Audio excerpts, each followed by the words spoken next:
Deus abençoe a todos. Eu sou o pastor Paulo Paz, da Igreja Missionária Evangélica Maranata. Nós estamos no estudo bíblico, estudando sobre a Santíssima Trindade.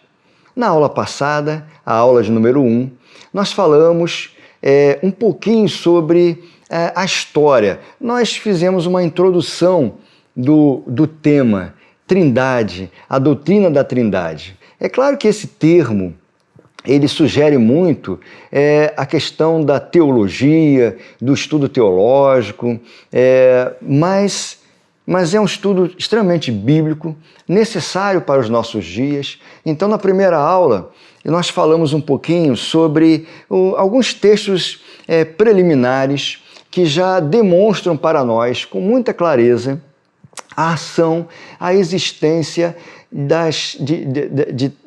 de um Deus único, de um Deus trino, que se manifesta em 3 pessoas.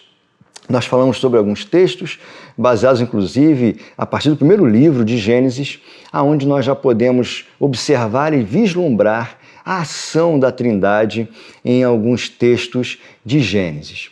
Nesta segunda aula, nós vamos falar um pouquinho sobre as bases bíblicas acerca da Santíssima Trindade. Mas antes de iniciarmos essa segunda aula, vamos fazer uma oração? Aonde você está, feche os seus olhos.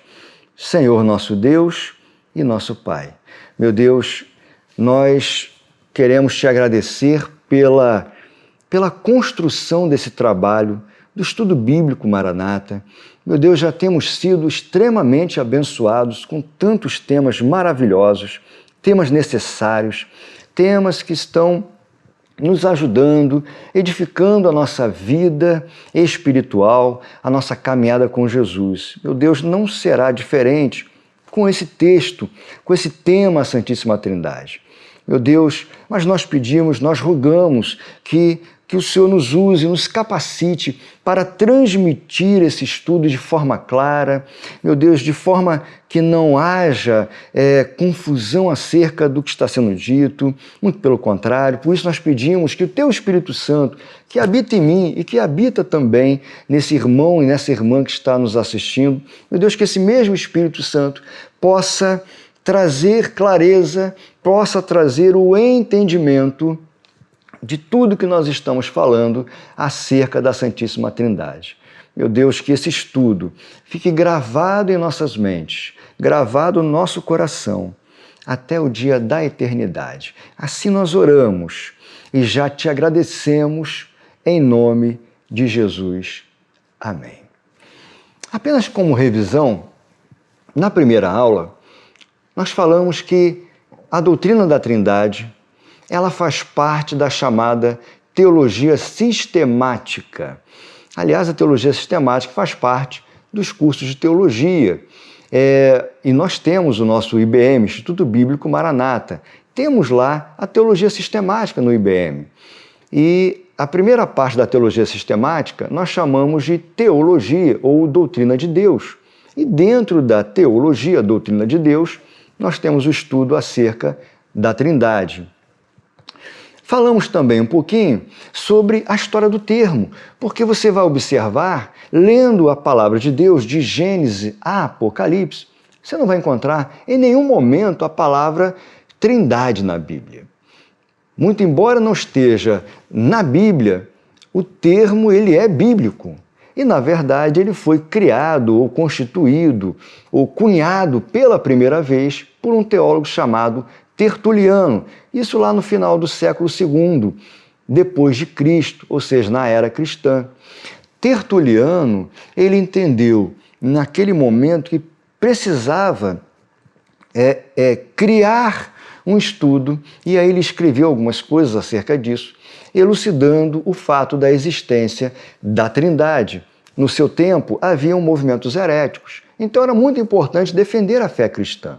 Logo depois de Tertuliano, houve o Concílio de Nicéia. Nesse concílio, o debate acalorado foi um debate cristológico, mas no final do concílio foi definido um credo, seria credo? Credo seria aquilo que cremos, aquilo que nós acreditamos, a nossa fé. E nesse credo de Nicéia foi estabelecido com clareza, ou melhor dizendo, foi elucidado a existência da Trindade. Estabeleceu-se ali a doutrina trinitariana. Logo depois do credo de Nicéia, nós vamos observar o credo atanasiano, que vem trazer, ele é mais extenso que o de Nicéia, e ele vem trazer de forma muito clara a existência da Trindade, para dizer o seguinte: nós cremos num Deus único, mas que se manifesta em três pessoas: Deus Pai, Deus Filho e Deus Espírito Santo.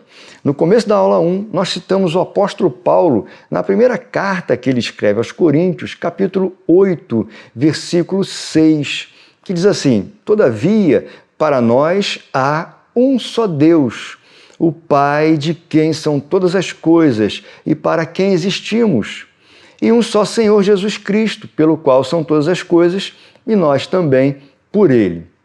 Portanto, foi aquilo que nós falamos na aula de número 1. Esse versículo marca esse entendimento nosso. Nós cremos que há um só Deus, mas entendemos também, baseado em diversos textos, que nós vamos falar nessa aula, que esse mesmo Deus se manifesta em três pessoas.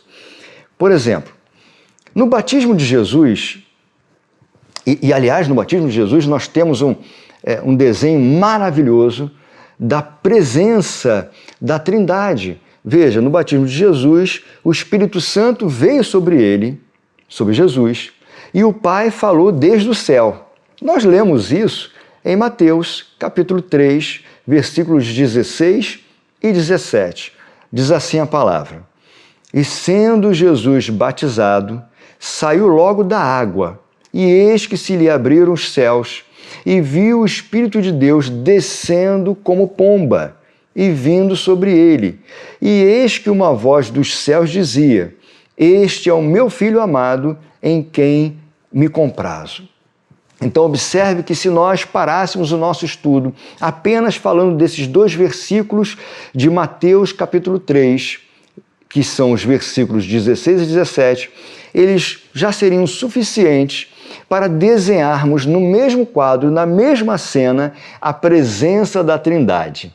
Veja que Jesus estava sendo batizado, desce sobre ele o Espírito Santo como pomba, e ouve-se a voz de Deus que vinha dos céus, dizendo: este é o meu Filho amado, em quem me comprazo. Então esse texto, esses dois versículos, eles são bastante interessantes, eles são suficientes para esclarecermos exatamente a distinção das três pessoas da Trindade. Mas não para por aí, nós temos muitos outros textos que vão nos trazer com segurança a ação, a existência e a separação, a distinção da Trindade, não ferindo jamais a unidade, como nós falamos na aula 1.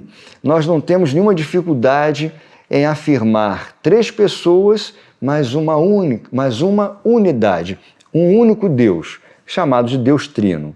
Então, veja bem, há inúmeras referências nos evangelhos em que Jesus deixou claro que é uma pessoa e o Pai outra pessoa, como por exemplo João capítulo 8, versículo 17 e 18. Veja o que diz Jesus: e na vossa lei está também escrito que o testemunho de dois homens é verdadeiro.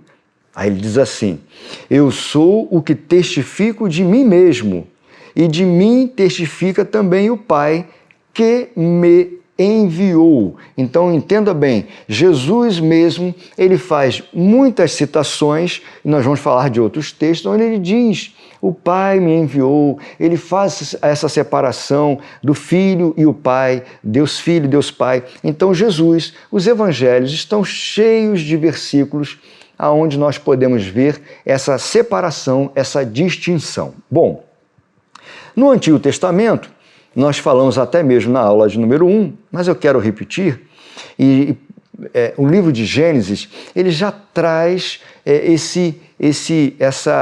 essa percepção clara da ação da Trindade. um versículo que eu não citei na aula de número 1 e vou citar agora. É o primeiro versículo da Bíblia, Gênesis 1, versículo 1. Você conhece muito bem. No princípio criou Deus os céus e a terra. Veja bem, no princípio criou Deus os céus e a terra. Mas veja bem, a Trindade está implícita no nome divino Elohim, que está ali, Deus, porque onde vemos ali os primeiros vislumbres da Trindade. O verbo está no singular, criou. No princípio criou Deus, criou está no singular, mas o sujeito está no plural, Elohim, que na verdade, numa tradução mais clara, não seria Deus, mas deuses. Mas veja, não estou falando que há 3 deuses. Não há 3 deuses. Há um único Deus que se manifesta em 3 pessoas. Então, Elohim é essa expressão no plural, o que revela a unidade de Deus na Trindade. Portanto, voltando ao versículo 1 de Gênesis, capítulo 1, versículo 1, né? No princípio criou Deus os céus e a terra. A Trindade criou os céus e a terra. Então a gente já observa no primeiro versículo bíblico da Bíblia essa ação da Trindade. Também na criação do homem, isso nós falamos na primeira aula. Na criação do homem a Trindade está presente, como lemos em Gênesis 1, 26. Mas existem tantas outras passagens em que nós vamos observar também. Por exemplo, Gênesis 3, versículo 22. Essa aula 2, nós estamos falando sobre as bases bíblicas. Por isso farei menção de muitos textos que vão nos ajudar certamente a fazer essa distinção das pessoas da Trindade.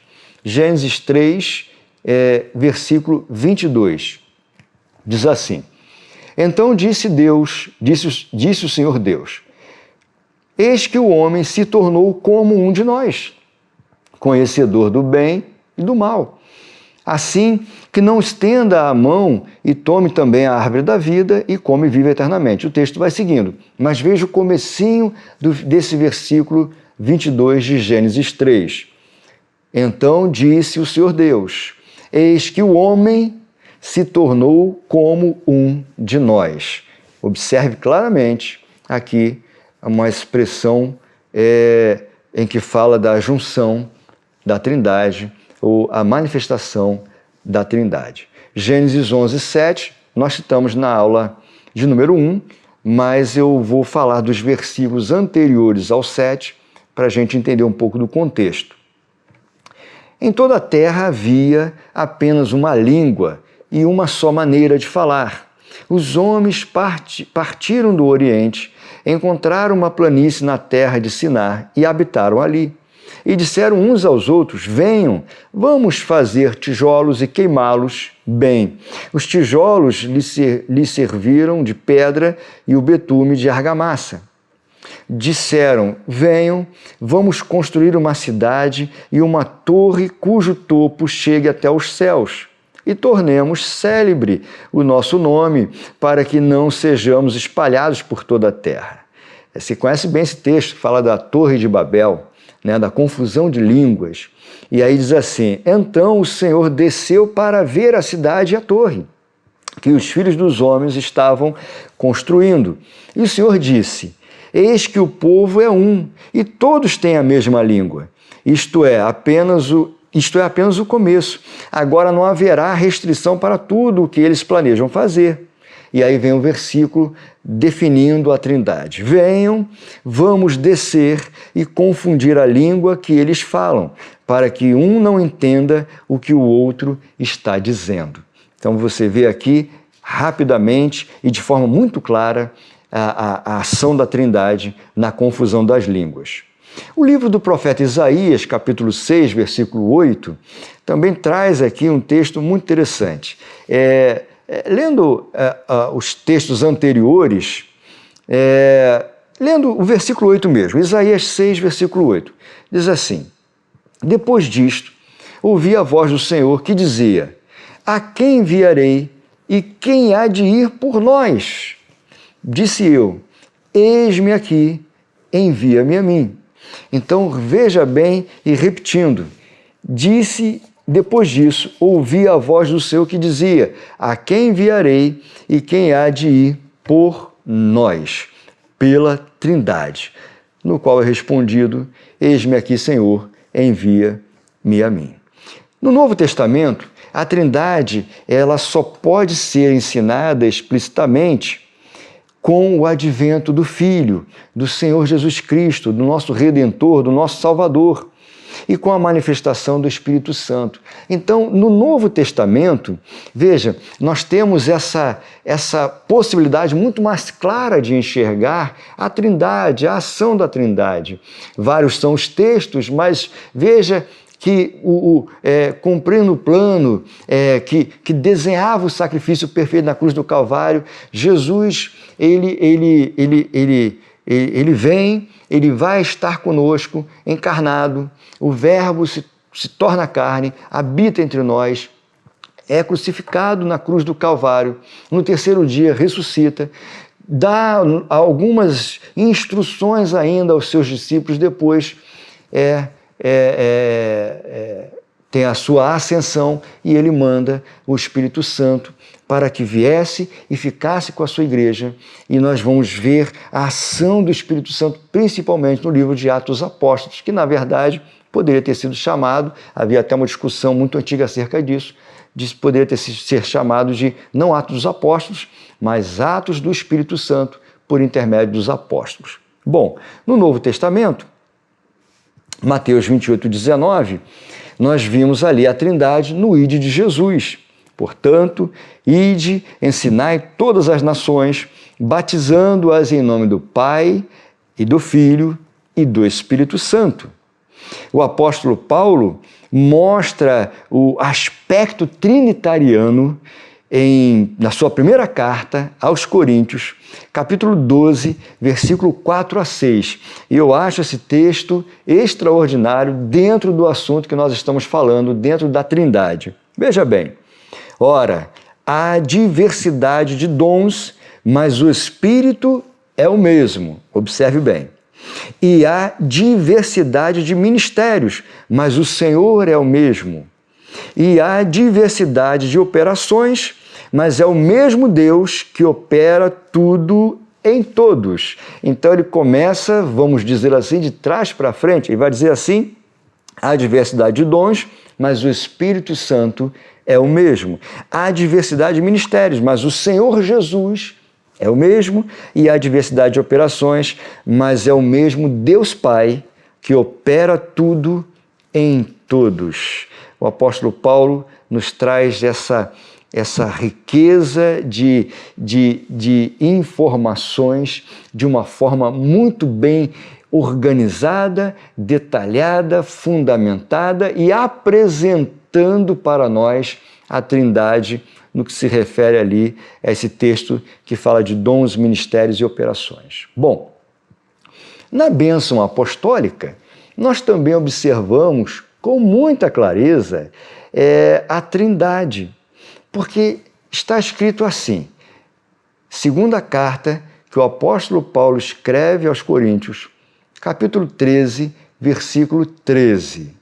Veja bem, a graça do Senhor Jesus Cristo e o amor de Deus e a comunhão do Espírito Santo sejam com todos vós.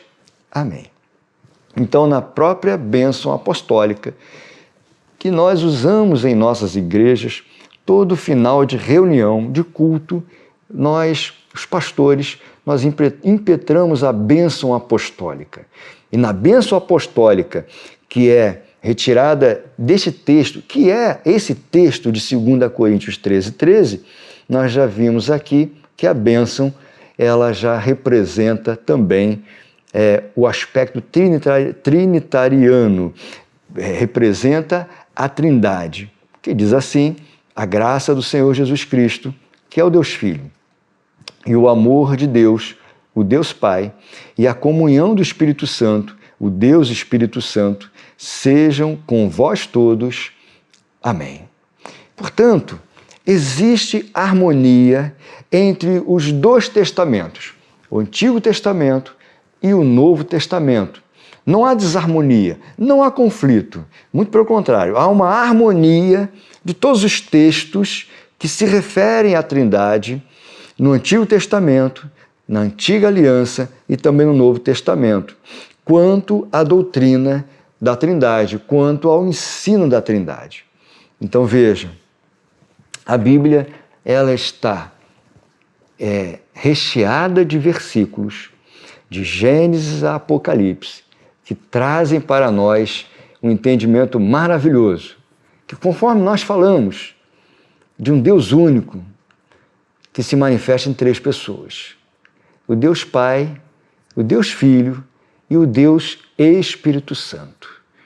Essa aula 2, ela trouxe para nós bases bíblicas. Claro que poderia trazer tantos outros textos, mas o estudo se prolongaria demais, porque muitos textos nos revelam a presença da Trindade, a ação da Trindade, mas nós ficamos satisfeitos com a seleção destes versículos para que o irmão que está assistindo ou a irmã que está assistindo possa anotar esses versículos, estudá-los contextualizando, porque nós falamos alguns versículos de forma isolada, mas busque lá o contexto e você, meu irmão e minha irmã, vai perceber claramente aquilo que nós estamos colocando.